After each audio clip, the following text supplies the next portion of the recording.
Okay, so the second part we're going to look at, we need to now do a second paragraph in our pill structure.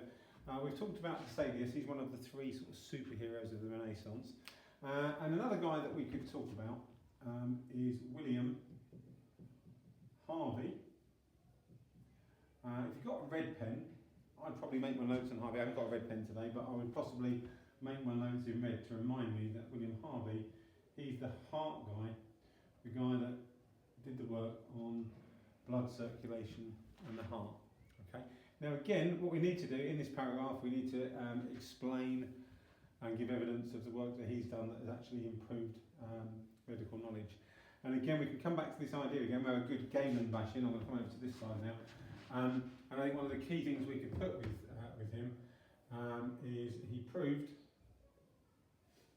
Galen wrong. Okay. Remember, Galen has held up medicine, stopped improvement in medical knowledge for the last 1,000 years or so, and now that people are proving Galen wrong, so we said Vesalius has done it, now we can say Harvey has as well. That's going to help medicine move forward. So how did he prove Galen wrong?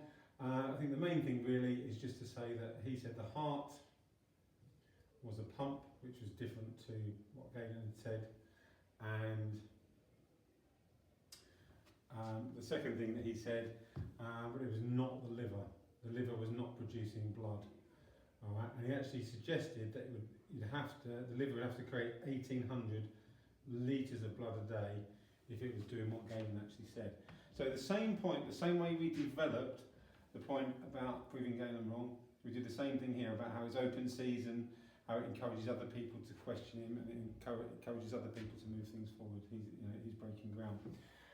But also in the Harvey section as well, we can refer to some information that's done. We could refer to the lizards,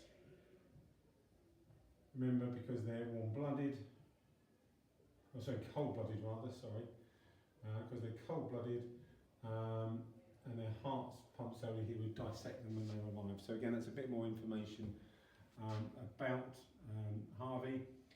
And the name of his book, and I've been teaching this for years and years, and I can never ever remember this, but it is an anatomical account of. I've actually written it down to check it. So it just shows, even we need to, as teachers, we need to remember this, of the motion of the heart and blood, of the motion of heart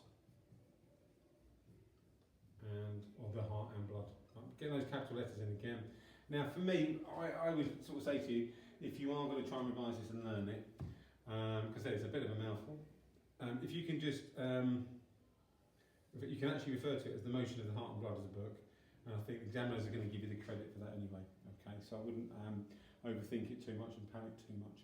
So what we've got there, we've got a nice paragraph on Vesalius, a nice one we could write now explaining how Harvey's moved things forward, moved us away from Galen, use the lizard work to prove the work of the heart. So same thing again, if you just stop the video now, make your notes on it, and then in a second we'll go on to a third point that will help sort of finish this one off. Okay, so the third one we're going to do, I'm going to swap my pen, change to a different colour. And again, when we're revising, I think sometimes it's one of those little things that helps to stick in our head if we're changing pen colours and using things. It's another thing just to help our brain, help the memory become a bit stickier. Now the last one I'm going to do, I'm going to just stick with 3 actually today on this. We're just going to go for the 3, but there's some other points you could mention that you could go for. So you could talk about Thomas Sydenham, the third person. You could do a nice paragraph on Thomas Sydenham. You could do a nice paragraph on the Royal Society as well. Okay, so I'll just put them, if I just put a note of them over here, if I just put up here, Sydenham and Royal Society. Okay, if you're really pushing up to those top grades and you're a fast writer, that's something that you could go and do away on your own, create some notes on those 2 things, because there are also reasons for it. But the bit I'm going to do is we just want enough for 12 marks, paragraph from William Harvey, a nice paragraph on Andreas Vesalius, and the last thing we're going to put in, I'm going to go for the printing press. Okay, the printing press. Okay, Now, again, the key thing we need to do is we need to just make sure we've got some good AO1, some nice precise details. So we can put 1440, which is just before the Renaissance period. And it's Johannes Gutenberg. And I can never remember if it's an E or a U. I've just checked. Is it Johannes Gutenberg? So he's the person that's invented it. And by 1500, by the start of the Renaissance, there are hundreds of these all over Europe. Right? And what we do, what we can be quite clever with here, is we can actually, the first point we can use on this is we can explain how it's going to help medical knowledge. So point number one, medical knowledge can be shared easier. Okay, so I'm just going here. So medical knowledge can be shared easier. So if you think, for example, before this you've got monasteries with monks that are drawing diagrams and writing books out, and you've got all these things like the fabric of the human body, so we can link into this one as well. It'll be very, very difficult to keep doing them, but the printing press means you can make many, many copies of this, which is going to help. So medical knowledge can be shared, and that's going to help improve medical knowledge. But the one that students always forget, which is quite an easy point to talk about, is having the printing press makes the general population more educated. Right? More people are literate. And if they're more educated and they're more literate, they might question old ideas. Right? And if they're questioning old ideas, this balance, this sort of tug of war we've had for the last few hundred years between religion and science is more likely for people to come through and actually accept it. If they're not educated, they're going to just take things for granted as they have done.